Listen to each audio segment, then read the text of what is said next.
संध्याकाळच्या वेळेस आज बागेतल्या कामाला की नाही सुरुवात केली आणि संध्याकाळ किती छान दिसते ना. तर थोडा वेळ मी ते निवांत की नाही बसले होते. थकले होते ना त्याच्यामुळे. तर बसायच्या आधी जे काही काम केलं ना ते तुम्हाला मी पटकन दाखवते. टोमॅटोची रोपं आपल्या बागेमध्ये छान अशी रुजून आली होती. ती इथे मी बघा लावून घेतलेली आहेत. लहान-लहानच रोपं होती. हातभर झाली होती तयार. त्याच्यानंतर वांग्याची रोपं आहेत ना, एक 5 ते 6 रोपं लाईनीमध्ये की नाही लावून घेतलेले आहेत.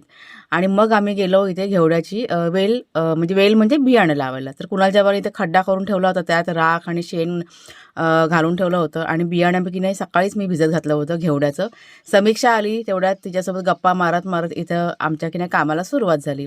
आता या खड्ड्यामध्ये कुणालच्या बाबांनी शेण, राख ह्यांच्यासोबत की नाही सेंद्रिय खत असतं ना, म्हणजेच गांडूळ खत असतं ना, ते सुद्धा म्हणजे घालून थोडंसं जरा असं मिक्स वगैरे करून घेतलं आणि त्याच्यानंतर जमीन ओली करून घेतल्यानंतर बियाणं लावायला की नाही सुरुवात केली. गेल्या वर्षी आम्ही 3 खड्डे केले होते, पण आत्ता की नाही ह्यावर्षी एकाच खड्ड्यामध्ये 3 बियाणं लावायला सुरुवात केली. फक्त एवढंच केलं, की अंतर थोडंसं जास्त असं ठेवलंय. बियाणं लावून झालं, वरती सुकी माती घातली आणि त्याच्यानंतर आम्ही गेलो पुढच्या कामाकडे.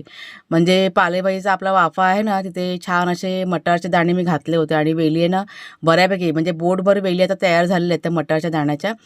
तर इथे आता मी त्यांना काठी देऊन की नाही आधार देण्यासाठी माझं इथे काम चाललं होतं. तर चला ताईंनो, आजचा मी